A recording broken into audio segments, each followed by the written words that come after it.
So hello guys. So I remember, well, in today's video in today's video I'm going to cover some things you may want to know if you are thinking of taking a drone to Zimbabwe. So the information I'll be giving you in this video, guys, is based on my experience, our experience when we took our drone to Zimbabwe. There are certain things that you would know, and if you're one of those people who are thinking of taking a drone either for yourself or for your children, there are things that you will definitely need to know, and this video is definitely for you because it just gives you a guide based on our experience. So I remember promising some of you to tell you the Harare story, and this is the Harare story. So I'll be telling you my story and relating it to the drone story because it was about the drone. So this is what happened. You remember us showing you the two drones that we had, my DJI Mini and my husband's one. I can't remember what it was called, but if you didn't see that video, I encourage you to go through our videos, or I'll try and put a link in this video as well, so you can see a video about that, the two drones that we were looking at. So when you're traveling here from UK, there are no issues. You just need to make sure you put your drone in your hand luggage.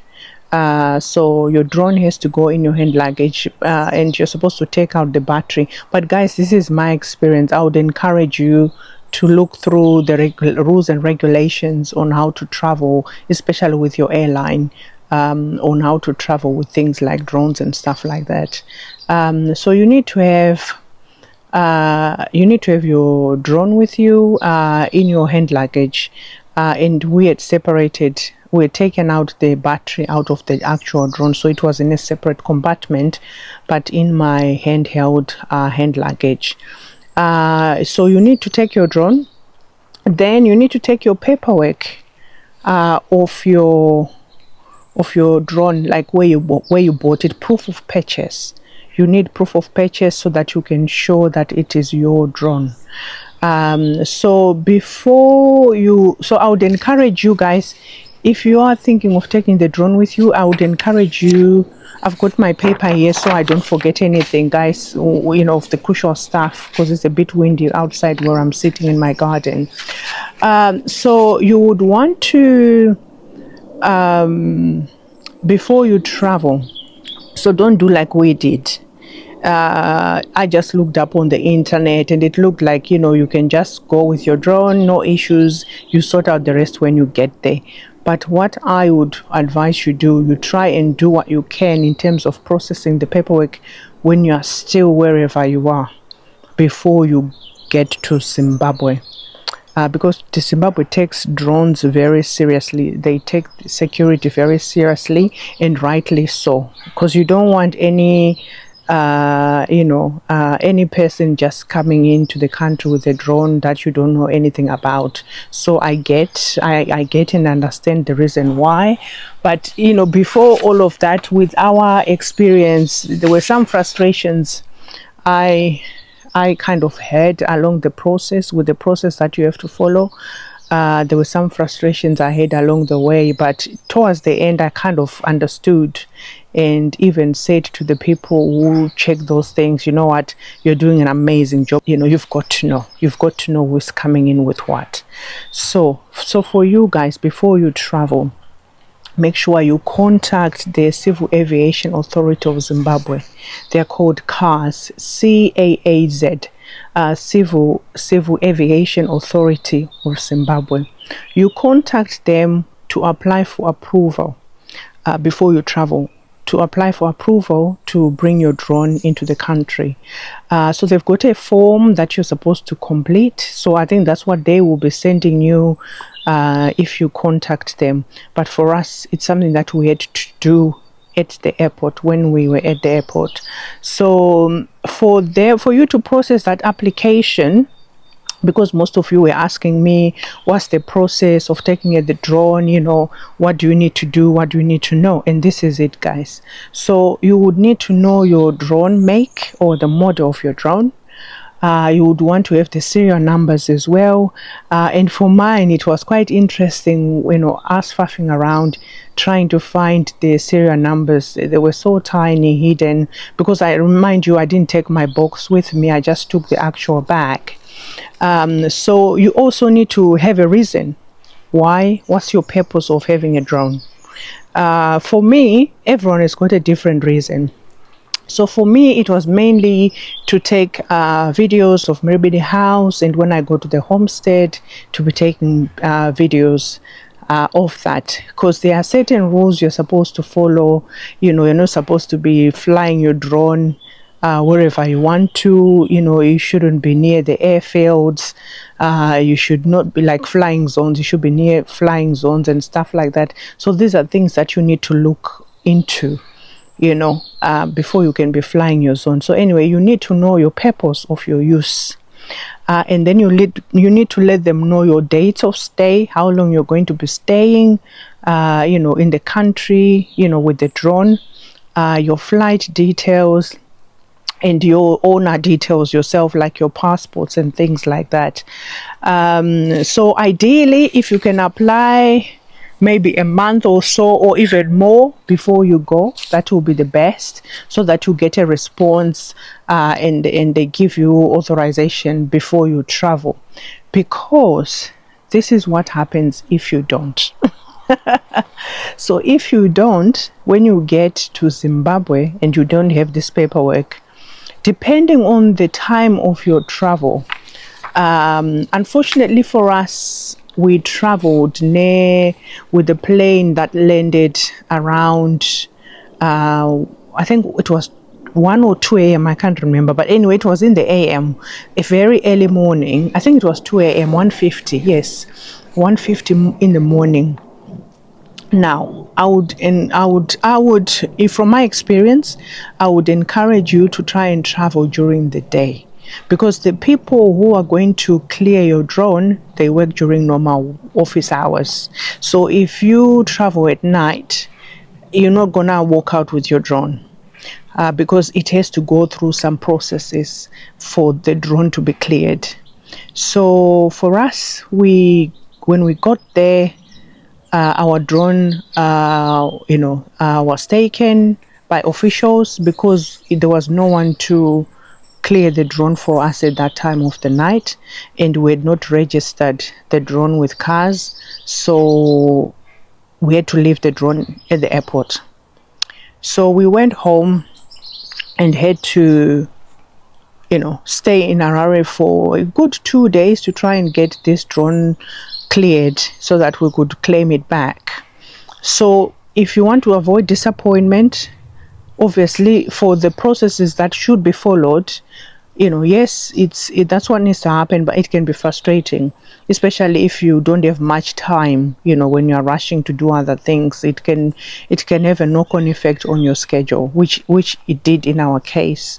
So we spent the extra 2 days in Harare trying to sort this out. But when you arrive, the normal process is, if you've registered with CAAZ, when you get to the airport, you should declare the drone. It should be declared to customs or Zimbra, and they would need that clearance. You would need to have that clearance from CAAZ. That's why it's important to have it. So if you don't have it, your drone will be confiscated until that's sorted. Where they would hold the drone temporarily pending clearance. So so I'm just looking at my notes to see if I've not covered anything else there. Okay, so once if everything is, when you declare, then you have to pay a fee. And again, guys, for cars you pay a fee. I think it's like, I can't remember whether we paid like £31 or $35. Sorry, $31 or 35. It was one of those, either 31, between $30 and $35. Let's put it that way. I can't remember the exact figure, but it was something around that. That you pay once a year for your drone. You know, you pay to CAAZ that whatever. It also depends on the weight of your drone, the make and everything. But they are the ones who will tell you exactly what you should be paying for it. So once we paid that amount, so you go to different. We had to go to different offices, knocking on the doors to try and get these things done. We got the form done by the person in charge of CAAZ, and then you then go to their admin person in another building, in another office, kind of in the same building, but you have to walk quite a bit to then go and pay for the drone, and that's once that's done, that's the paperwork you now need to submit to Zimra for you to pay your duty for your drone. So I don't know if you've been cleared before how that works.